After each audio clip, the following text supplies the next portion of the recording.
Nosotros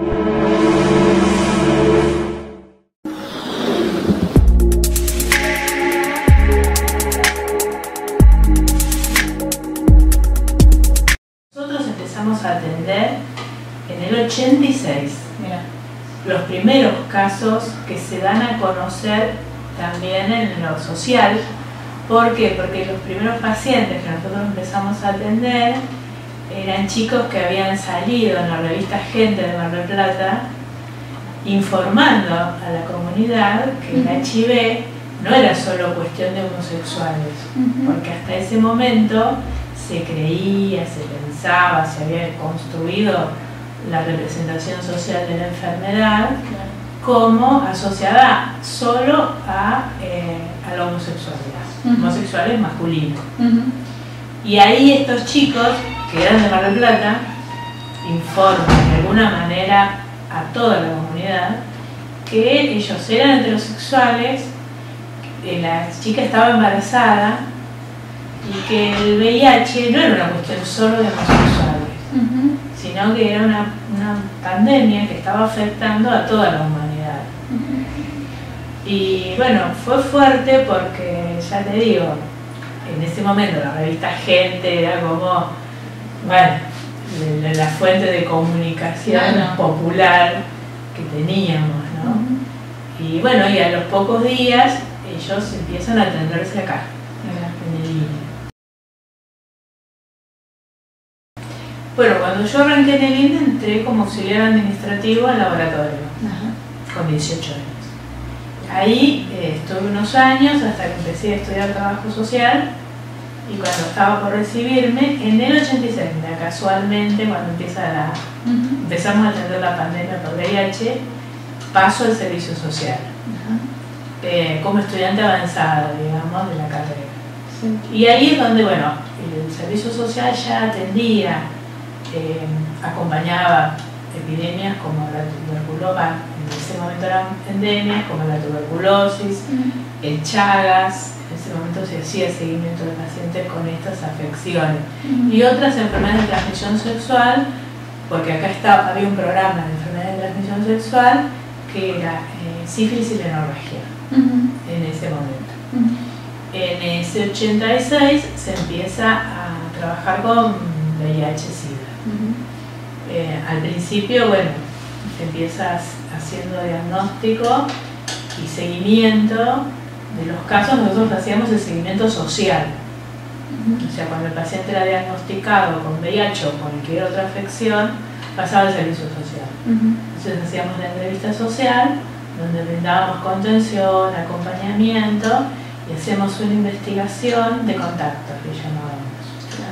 Donde se investigaba, bueno, con quiénes esa persona había tenido, en el caso del VIH, contacto sexual o relaciones sexuales, que podían estar infectados también. Entonces acompañábamos al paciente a identificar por el momento en que sospechaban que había sido infectado quiénes más podrían haber estado en la situación de estar también infectados por VIH.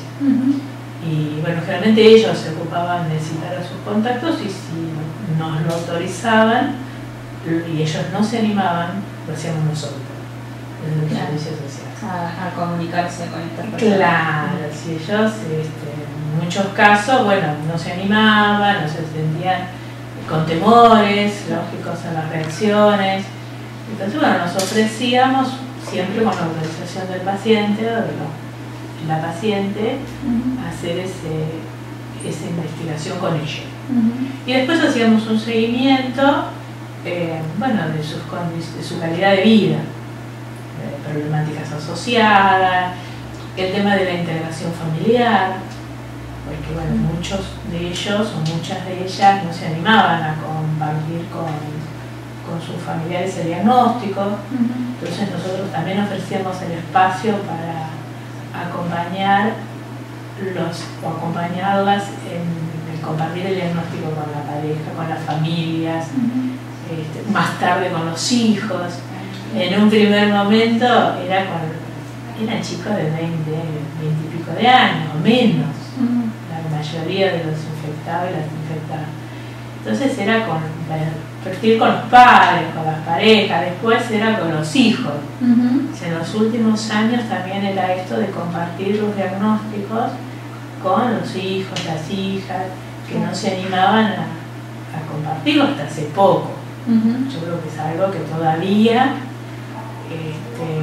cuesta compartir el diagnóstico de vivir con VIH con la gente querida, ¿no? Claro, sí. Sí, es que hubo muchos años de estigmatización muy fuerte, ¿no? Lo que sucedía con esta pandemia es que había una previa estigmatización al VIH.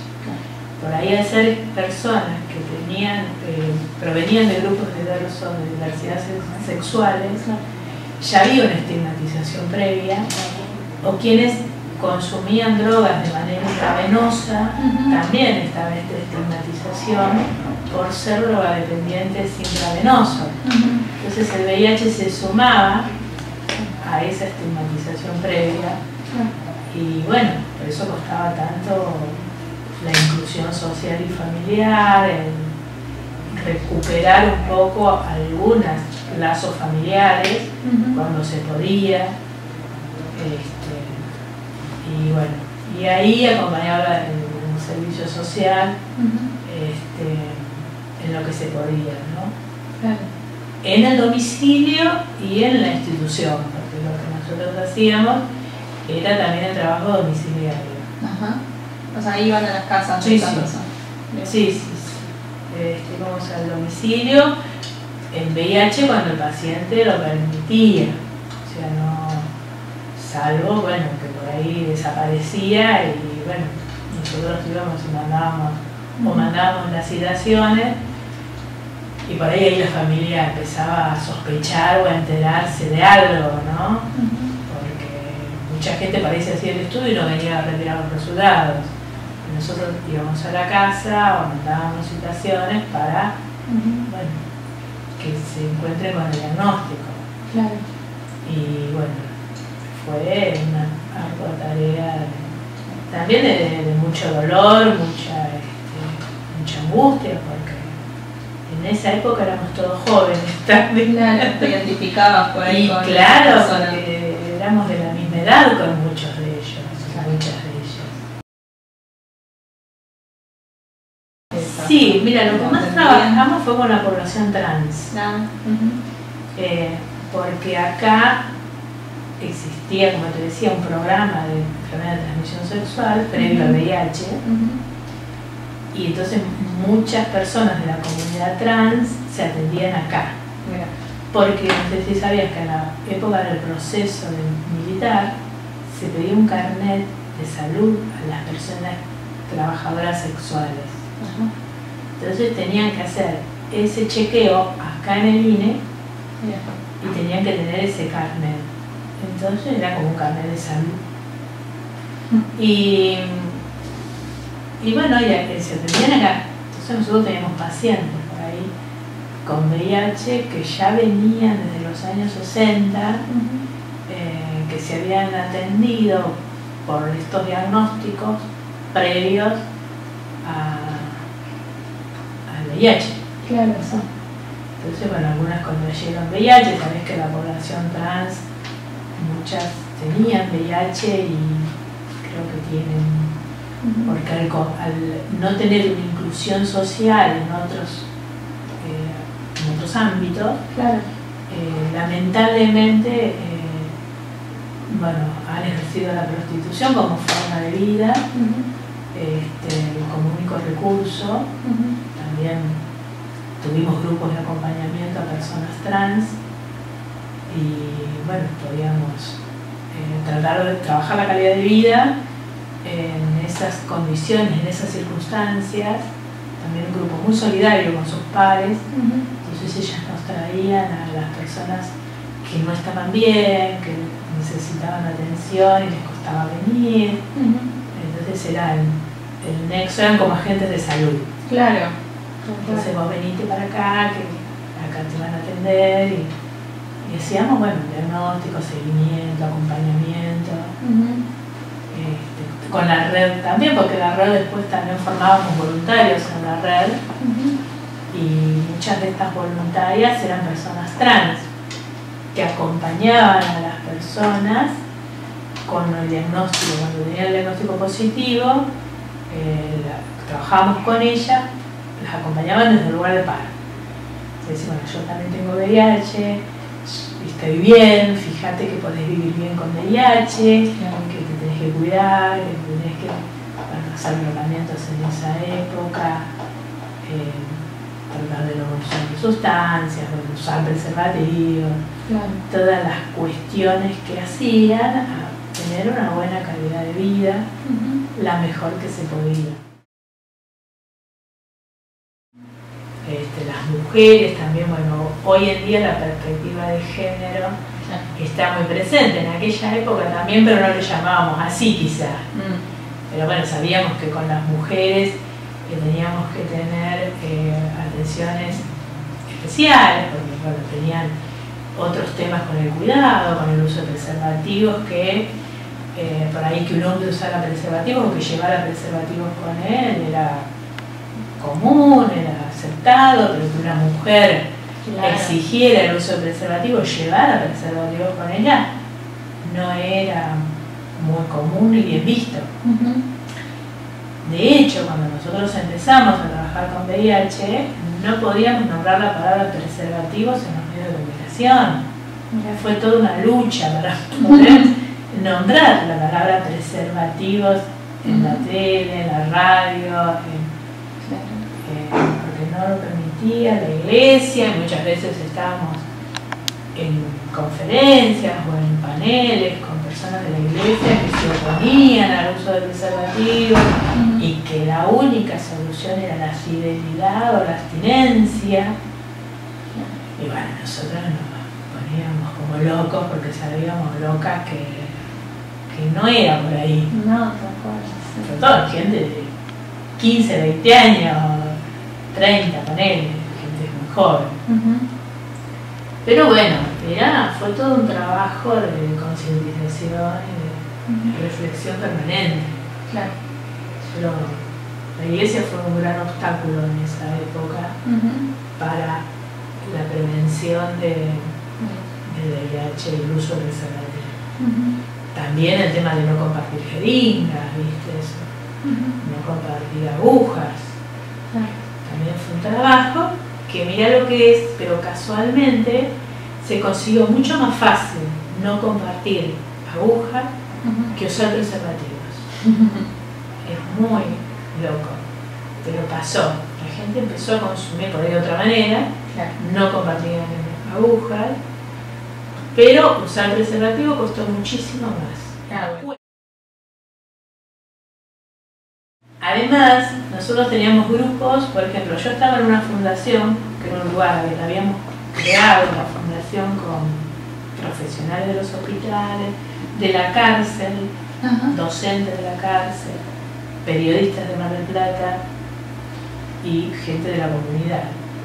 Habíamos creado una fundación donde ofrecíamos apoyo psicosocial, también porque en los centros de salud no había mucho personal para ofrecer la atención psicosocial. Entonces habíamos creado esta asociación también para hacer talleres en las escuelas, informar a la comunidad sobre lo que estaba pasando. Y en la fundación teníamos grupos para personas portadoras de VIH, para familiares y también para parejas, personas con VIH. Y los coordinábamos con estos profesionales de otras instituciones y también otros profesionales que en forma voluntaria trabajaban en la fundación. Y bueno, muchas veces en el grupo capaz que en una semana habían fallecido 2 o 3. Y montar eso era complicado. Pero bueno, porque también teníamos que sostener a los que estaban vivos. Y había fallecido su amiga, su pareja, su amigo. Entonces eran momentos de mucho dolor y mucha pérdida de gente muy joven. Cuando empieza la epidemia, era gente muy joven. Y esa atención, vos viste que fue cambiando a medida que, sí. que fueron por ahí habilitándose tratamientos más eficaces. Sí, ahí la adherencia al tratamiento era también lo que nosotros trabajamos en forma permanente, porque como eran tratamientos de por vida, y creo que lo siguen siendo, bueno, había que sostener esos tratamientos a largo plazo, a muy largo plazo. Entonces, mucha gente los abandonaba, lo hacía en forma intermitente. También teníamos un grupo importante que consumía sustancias. Entonces, bueno, tratamos de establecer los nexos con los programas de rehabilitación de adicciones que había en Mar del Plata, para, bueno, que pudieran sostener los tratamientos.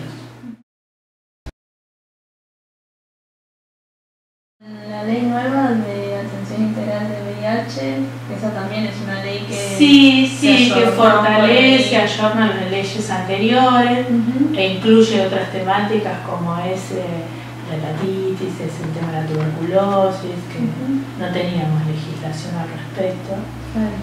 Y está bueno, sí, todas las leyes que puedan acompañar la integración y el tratamiento adecuado, bienvenida sea.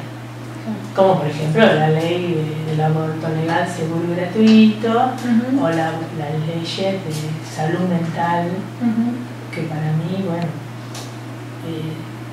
hay que seguir trabajándolas, hay que seguir creando centros de medio camino, hay que seguir fortaleciendo los equipos de salud mental, porque además de crear leyes, vos tenés que destinar recursos para poder implementar esas leyes. Si no, nos quedamos a medio camino con las leyes, sin instituciones que son medio camino. Sí, te digo, hoy cuando veo cosas que eran impensables hace 20 o 30 años, voy a decir, valió la pena. Justo con una colega hablábamos el otro día que a veces vos haces cosas que parecen imposibles, vale la pena que haga esto, y sí, vale la pena, porque por ahí llega mucho más tarde de lo que uno le gustaría, pero cuando hay un trabajo mancomunado y hay decisión política, porque en esto es fundamental que haya decisión política para la integración de las personas. Por ejemplo, las leyes de derechos de los pacientes, las leyes de derechos de salud de pacientes con salud mental, las leyes de diversidad, de identidad de género, de casamiento igualitario, de aborto seguro, legal y gratuito. Bueno, son todas decisiones políticas que acompañan nuestro accionar, porque si no es más complejo.